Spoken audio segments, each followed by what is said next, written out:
virtually everybody I talk to, the details are different, but hmm the plot line is sort of the same. You Yes. get you have a heart for missions, you have a heart for the world. You end up overseas, you're a business person, and you start making connections, and it's all around, like you said. What if?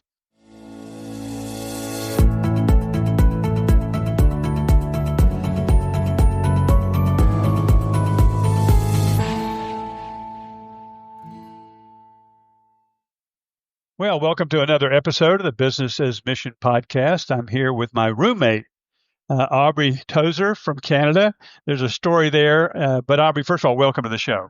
Yes. Well, thank you very much, Mike. It's great to be here.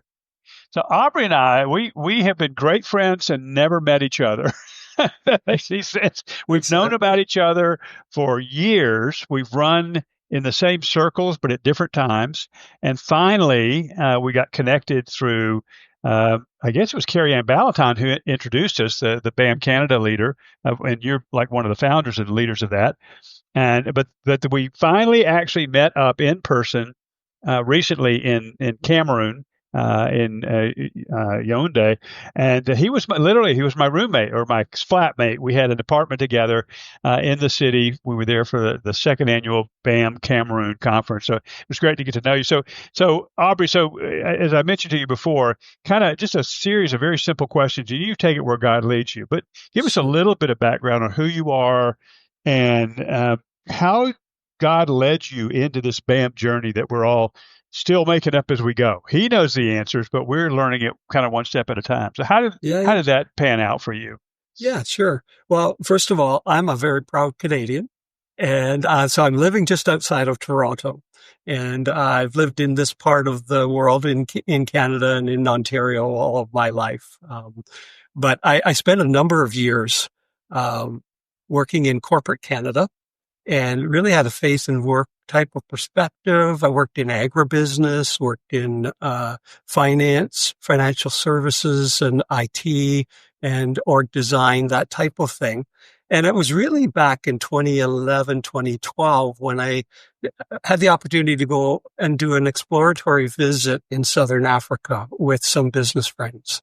And, we were just praying and asking God, so what if business could have a larger role here in the country that we were in? And, that continued for a couple of years. But in 2015, I began working with B4T, so Business for Transformation practitioners globally. These were Canadians who were mostly in the 1040 window, and many of them starting businesses. And realized as we were working with them and talking to them that we could be doing a better job of equipping them and helping them to in their businesses and grow their businesses and be missional in and through their businesses. So it was in 2017 that we started to work on a B4T incubator. And I know you've had Rob on as well and to talk about that. And that launched in 2019. And then in 2020, it went online because that was I call them the 3 lost years. And yeah, for sure. From COVID. And in 2021, we were here in Canada and we said, this is what we're learning from Business for Transformation, from Business as Mission is as much needed to be emphasized here in Canada as it is there, wherever we may be in the world. And so we had launched BAM Canada. And then in 2022, got involved with BAM Global. 2023, 2024 is when really started to get involved in Zambia with the BAM network there. And then Cameroon with our friends in Cameroon. And so that's kind of been the journey, a very quick synopsis of the journey. Yeah, it's interesting. Virtually everybody I talk to, the details are different, but the plot line is sort of the same. Yes. You have a heart for missions, you have a heart for the world. You end up overseas, you're a business person, and you start making connections, and it's all around, like you said. What if? Yeah, and through all of this, I get a great thrill about meeting other business people who said, "Oh, I didn't know that was even possible." Yeah. Right. And how can I get involved in all of that? Right. Like, Yeah, so there's an application. I wish if I could put this on the screen in the subtext, it would say, if you haven't been overseas, go overseas. If you go overseas, mix it up with Christian business people if they're there. If there aren't Christian business people, mix it up with lost business people. But watch what God does with what you see and experience, because my story is almost identical in Central Asia. And so many people, this is how God captures our heart and our mind and our imagination.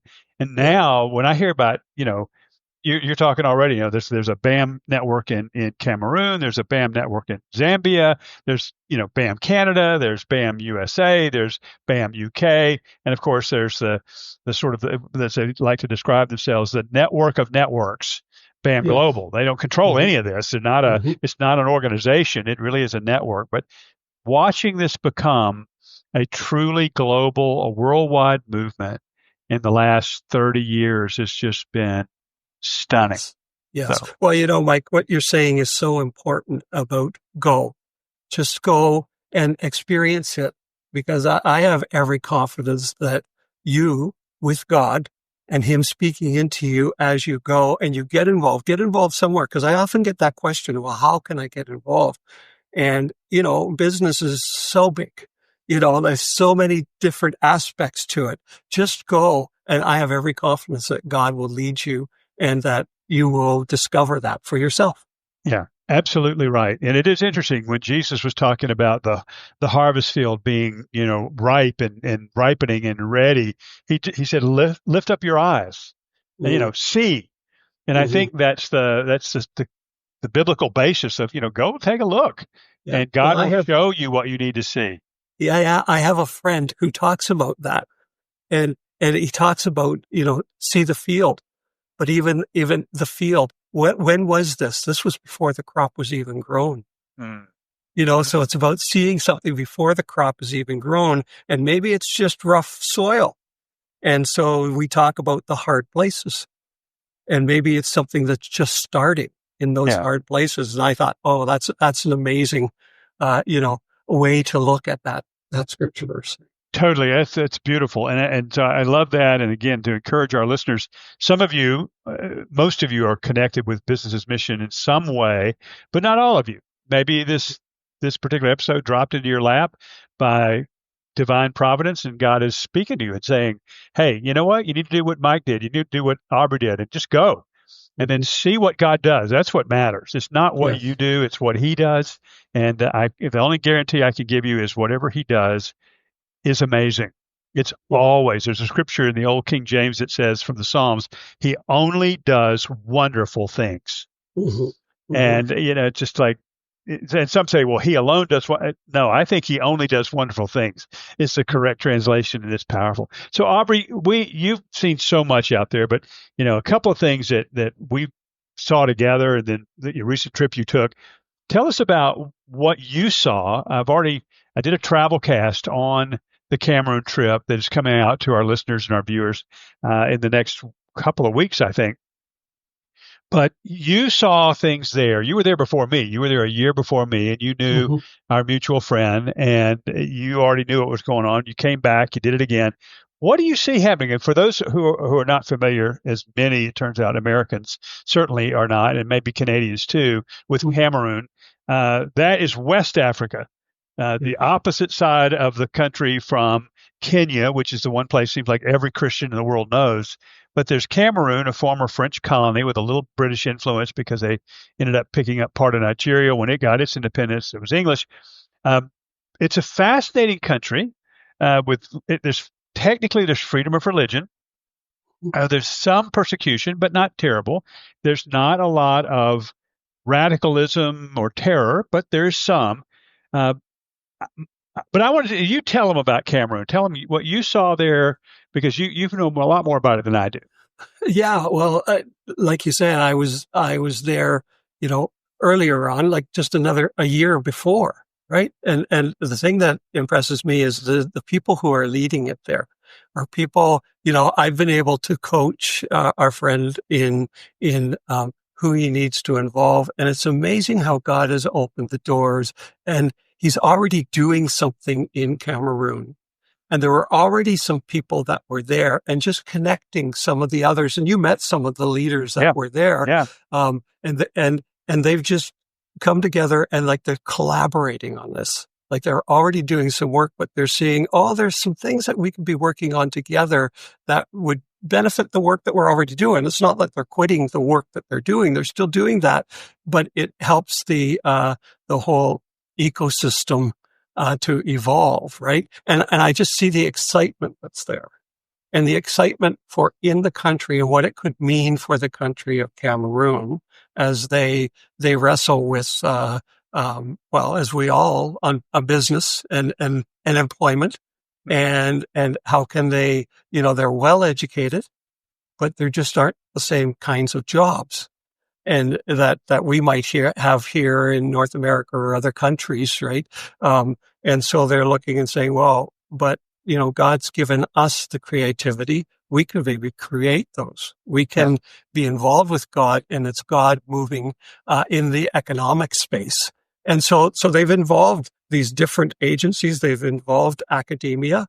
I met some amazing people from the academic and the government space. And the government's involved with it too. Like there are people, so they're realizing that God's already placed people in these areas that need to be working together and need to be focused on the marketplace. But now we have a kingdom perspective that we're able to bring into all of that. So that's really what's impressed me the most, and the energy. So not only are they focusing in Cameroon, but there's a whole trading area of related countries. They call it the CMAC region. Now, CMAC stands for something. I can't remember right now what it stands for, but it's about 5 or 6 countries, and they're the neighboring countries that are French-speaking countries as well, because Cameroon is mostly French and there is some English, right?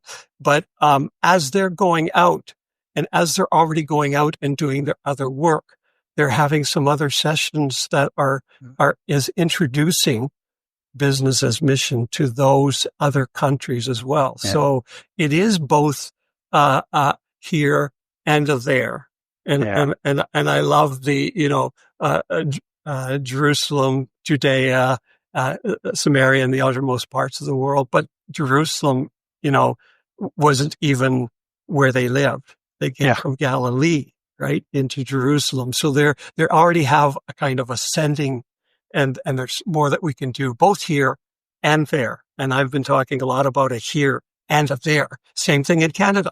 There's here in Canada, but there's also something else that can be happening there too. I'm glad you said that. So many things come to my mind, but I think about the tendency, particularly I've seen this in the U.S. I've seen it a little bit in Australia, a little bit in the UK, certainly in the U.S., where the marketplace ministry emphasis doesn't get to the there part. Mm-hmm. And that's been one of my great concerns for decades now, is I'm all for marketplace ministry. And I want you to, if this is your Jerusalem, if he's placed you in North Carolina or placed you in Ontario, fine. Start there. Right. But see beyond. And that's been my constant message to those who are supporting faith and work and integration. But, look out, like you're talking about. The other thing I thought was fascinating was watching, you and I were at a pretty good sized conference. I've got the final figures, but it's somewhere between 350 and 450 people were involved. Absolutely. It was also on national television. Government officials were there. People from several different countries came. It was really a great conference, but I remember specifically, this is so encouraging. I had 2 different breakout sessions.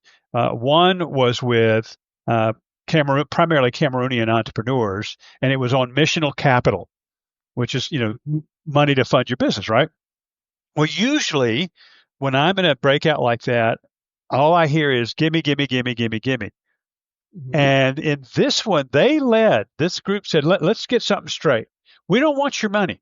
We don't want a lot of foreign money. We've got capital here. We need to learn how it works, which was beautiful. They, in my mind, had leapfrogged over a decade worth of learning in the BAM world, that this is not about foreign aid. This is really about primarily the resources that God has already placed there to raise up kingdom businesses for the good of the people of God there, as well as for all the citizens. So that was huge. The other was the pastors. I had a breakout with pastors, and I remember sharing this with you one night in our flat, that they came to this breakout not looking to figure out how to stop it, slow it, or control it, which is, again, a very common response because it's seen as a threat to authority, a position, or whatever. They walked right into this meeting and said, let's just start with this. We don't know business, and we need help learning it so that we can support the business people in our congregation. Hi, this is Mike again, and I want to just chat with you briefly about a new course available on thirdpathinitiative.com. Very, very excited about this course. It's called How to Raise Capital for Your Business's Mission Company. It is probably the single most in-demand course we've ever created, and it comes in a direct response to conversations and surveys we've done among our existing students. What do you most need? This was overwhelmingly the course that people wanted the most. They wanted to hear about, what do you do? It's the great challenge. And so this course it's very short, it's very simple, but it walks you through how to understand the capital markets, what you need to understand and be prepared for before you begin to seek funding, how to put together a pitch, who to go to, and how to manage that funding after you get it. And so we've brought together a panel of experts from people in the financial field, from people in the business's mission field, from people in the entrepreneurial field. Very, very excited. And it is available now. It is live on thirdpathinitiative.com/all-courses. Check it out. I hope you'll enjoy it. We really enjoyed making it. Again, they leapfrogged 10 years with that kind of statement. So, you and I are both seeing the same thing. There's clearly God is doing something special in that place. Yeah. And so my two one was the academics. Now, I'm not an academic myself. I come from business. I mean, I have studied, like I've been involved in academics, but I was just totally impressed with where they were able to take it. And it wasn't me directing that. I asked some questions, but man, they just jumped right in and said, yeah, what about this? Yeah, I could see this. We're going to need to do that. And out of that, they've spawned a group of academics that are going to come together to keep the conversation going. Right. That was the one group I was with. The other group was really focused on how do we have both a local and a national, and it could even go beyond that. So the other was, how can we do something locally? What might we be able to do locally? Because it's quite a large country as well, but it takes time. You know what travel is like in those countries. It takes time to go from one to the other. So there were people that were there from around the whole country. I think they've got 10 provinces or something like that. And they were saying, how can I take this back and get people involved in my local area? And so, yes, they're going to continue. They are planning to have another, countrywide type of conference. Yeah. But in the meantime, they're also planning to do some regional things in the different provinces. And that's what you were talking about earlier, about it being a movement. That's how a movement grows. Yeah, right? Exactly. Locally driven, maybe nationally supported, right, in some way, but it's not top down. Like it's not national, like we've got to do it this way, right? It's the local side. Yeah, and it is local, and it has to be that way. I mean, if you look at the New Testament, look at the book of Acts. The apostles, particularly Paul, but Peter and other apostles, were instigating church planting through discipleship. There's never a command to plant churches.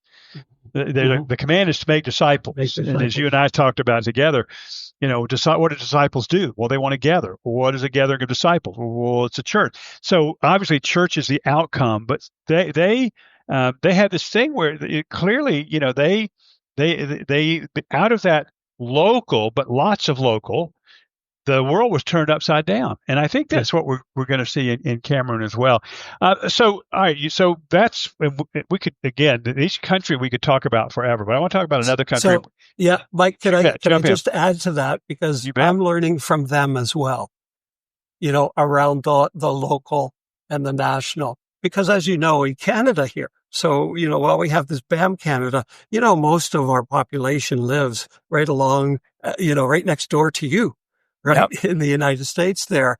And it's a vast country. I mean, it takes 9 hours to fly from one end in Newfoundland over to British Columbia. So how can we be doing that same sort of thing and having more locally driven? And so we're talking, I am talking on a regular basis with our friend, and we're sharing back and forth. So I'm learning just as much from them Absolutely. as I'm contributing to what they're thinking about, right?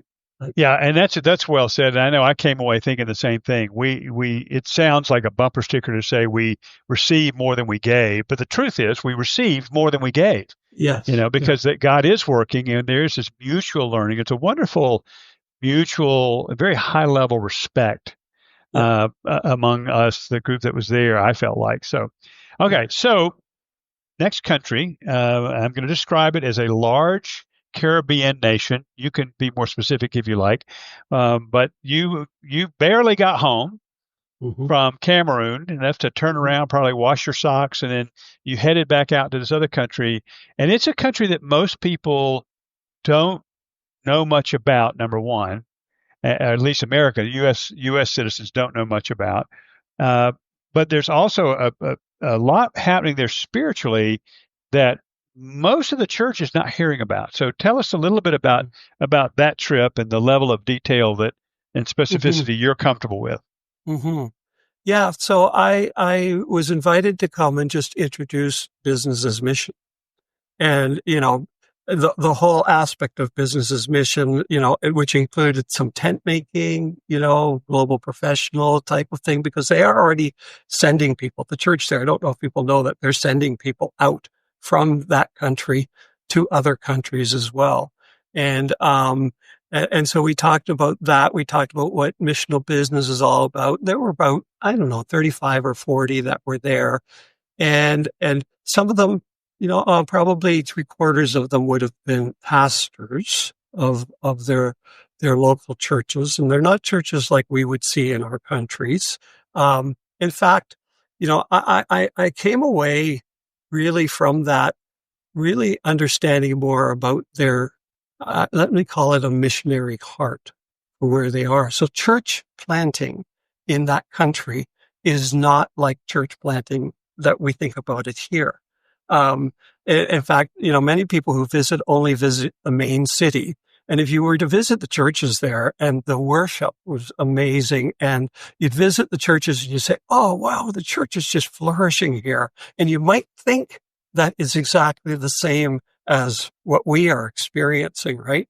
But spending some time and being able to spend a week with these other pastors, they have a missionary heart.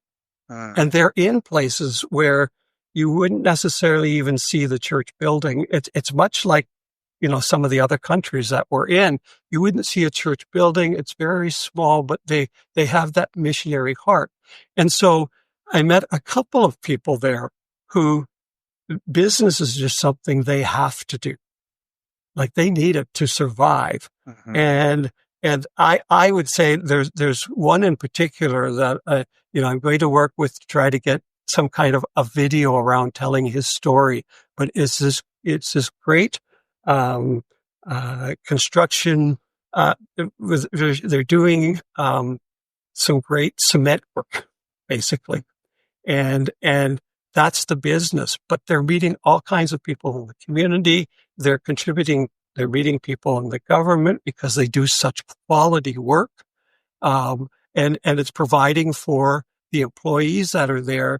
And this is a fellow who is a pastor of the church, because it's got to be both and. It's not either or, right?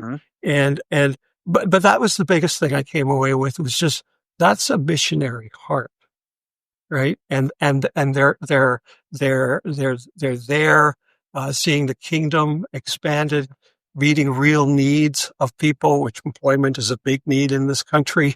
And they're doing what they can, and they're happy about it. That's the other thing. When we talk about going to hard places and doing hard places, they'll even say, well, but we know hard because they live it. Yeah. Right. But they're still sending people out, both in their own country and out to other neighboring countries, and they have a heart to go where the gospel is not yet. And they can see doing that through business because we know how to do business. Right? It's a really interesting thing. How beautiful it is to see because the history of the golden age of missions, which I think we're not only coming out of it, I think it's actually in our rearview mirror. We just don't want to admit it yet. But the golden age was historically very much a west to the rest, Canada, U.S., England, a little bit of Australia, a few other countries, but it was mainly, frankly, it was a kind of a white to the rest kind of a thing historically, geographically, and that's gone. And when you start hearing about that, and then that model has to be discarded because it doesn't fit anywhere else. It fit in the industrialized and very wealthy countries of the UK and Canada and America, the US.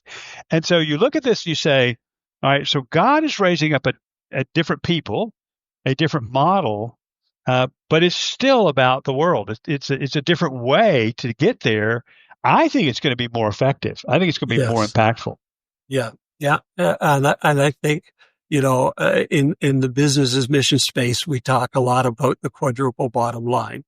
And as long as we stay true to that, right? That quadruple bottom line, I don't know, there may be some new listeners as well, it is about profit, right? It is about people. So the social side of things, it is about creation and the environment, and it is about the spiritual impact that comes with all of that and the opportunity to share our faith, to share what we believe, to introduce them to Jesus when they ask us, right? And they will ask because they'll see a different way through our lives. Exactly. Yeah, and I'm glad you explained that because we get new listeners all the time, and many of them are new to the business as mission thinking. They're not even sure what business as mission is, which I would say to anybody that is thinking that, it's like, well, good. We're not sure what it is either. We're just trying to follow God and what He seems to be doing in the world. But it does come back, as Aubrey said. We talk about the fourfold bottom line or quadruple bottom line. I've heard it, people, profit, planet. And then the fourth P doesn't work for me. So it is the disciple making, the spiritual impact that we're making. But it is a combination of the creation mandate from Genesis 1, the Great Commandment from Matthew, and the Great Commission from later in the last chapter of Matthew. It really is all of that woven up into a world that gets us out of our church buildings and into the places where the people live. Which is exactly what Jesus did. So it's kind of like nothing new here. Yes. It's what the Master did, and we're, I think, beginning to wake up to that. Yeah, exactly. So, Aubrey, what do you see coming? What do you see coming in the future? So you've got so many things going on. You're so well connected. You travel, seems like all the time, but you're also online with folks, and you've got your network there within BAM Canada and it's kissing cousins like BAM Vancouver and other places where BAM is really flourishing in Canada right now. What do you see coming in say the next 3 to 5 years? What is in your heart? Yeah, I think it again is asking what God's doing both here and there, but I do believe that we're still in the early adopter phase. If you're familiar with that chart, right? Like, where there's innovation and then early adopter and then early majority. I think in a lot of cases, we're still in that early adopter phase. So there's a lot of work that needs to get done there. And while we are busy, that we've been involved in it for a while, we might want to be thinking, so what else can we be doing? And that's always a good thing to do. But the moment we get tired of talking about the things we've been talking about, the basic principles, that's the time we need to be talking about them. Because there are other people like us who are just getting involved. You mentioned like, what's business as mission? What's that all about? So I see that continuing to grow. But and as you say, it's like a movement. How do we take it to that next level? How do we help movement type of grow with God's help and a lot of prayer and a lot of, talking to him about what he's doing and where he'd have us to go. But what's it going to take? So those are the things for me that even here in Canada, what's it going to take? We're still at that early adopter. It's too early to claim any victory. There's lots of work that still can be done. But look how the movement has grown since 2002, 2005, that time, year 2000, like in the last 25 years. What's it going to be like in 25 years? Right? And while I can't fathom that far out, right? It's hard enough to do 5 years. It's hard enough to do 3 years, but what needs to be put in place? And I guess that's, some of my having lived in corporate life is it's kind of like, okay, what are the things we need to be working on today that gets us where we need to be in 5 years? And that's really that. So it is that next level.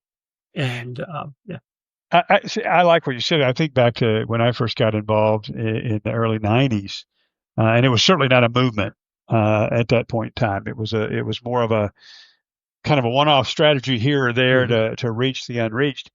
But I, if you'd asked me back then, would I have anticipated what we see today, I would have probably run out of the room screaming. No way would I have anticipated a global movement at all. Right. Where BAM or B4T or whatever people want to call it is active in virtually every country on the planet, even places that you can't imagine it being active. It is often very, very quietly. And so there's that's amazing. But then your counsel to us, I think, is really wise, Aubrey, and that is, let's don't pat ourselves on the back as if the flywheel is spinning. It's not. It still needs those lots of little pushes to keep it spinning or to get it spinning. And I think that transition from early adopter into a little more adoption maturity, that's a painful time. And a lot of movements die during that period because the fundamentals get taken for granted. Peter Greer, the president of Hope International, great guy, wrote a powerful book called Mission Drift. And it's a warning to leaders. And I think it's a warning to us. It's that don't forget the fundamentals. Sometimes I think, we think we know so much that we're ready for the advanced stuff. It's like in the scriptures, there's not a lot of advanced stuff. It's, if you read particularly like Peter, and Paul says the same thing. Paul said this way, says, it is no trouble for me to remind you of the things that you need to be reminded of. And I will gladly do so over and over and over. I think that is so important for us during this time, is to keep coming back to basics like the fourfold bottom line, like breaking down the sacred secular dichotomy, like the whole church to the whole person in the whole world. I mean, these are not new, but they are foundational. And I'm not sure that the concrete is set just yet it's wet on the foundation. It's wet cement. That's exactly right. So what advice would you give us? I'll let you kind of wrap us up with just advice from a guy that's been around a good while, like me, seen a lot, and you have learned a lot, and you have a, and I don't want to embarrass you, but I'll be having lived with you now for all of 4 days. I'm an expert. Aubrey has a powerful, quiet humility about him that he's always learning, and yet the people that you're asking questions of, which is kind of your style, are learning as they answer your questions. So there's a wonderful godly brilliance in all of that. But what would you say to us by way of just advice, counsel, warning? What would you say to us around the world? Yeah, I think it really goes back to what we were saying earlier, just around get involved somewhere, right? God has equipped you already with so much, whether it's education, whether it's actually the business experience, whether it's, whatever it is, it's different for all of us. And I think that piece of advice would be just get involved somewhere. Hey, contact me. contact Mike, Yeah. like we can put you in contact just through a simple conversation. And I've had so many of those as well, right? Yeah. That just by the introduction of someone to someone, that may be the purpose that God has in you getting involved and connecting that way. And then the rest is up to him. Right? So Aubrey, let's play that out. Somebody wants to contact you. How do they get? We'll put this in the show notes. How do they reach you? So easiest ways by email is Aubrey at bamcanada.net. A simple email that way. And since we're talking about BAM Canada, we have a really good website that'll take you to a Canadian podcast that we have as well. Mm-hmm. So another podcast that is like, I think it's in the top 30 of business podcasts in Canada. Awesome. And it's only been going for 2 years, right? Like, so God's doing something. Like, we take that as God doing something. Yeah. But that through the website is businessasmission.ca. So it's CA for Canada. Right? So those would be the ways. Aubrey at bamcanada.net would be the email, but the website to go to would be businessasmission.ca. That's right? Correct. Fantastic. Yeah, exactly. Aubrey, former roommate, now good friend. Thank you for being on the show. I really appreciate it. We've been trying to make this happen for quite a while. Yes, we have. Thanks, Mike. And thanks for your patience. Oh, hey, I know you were places, man. You're always places, but I appreciate it so much.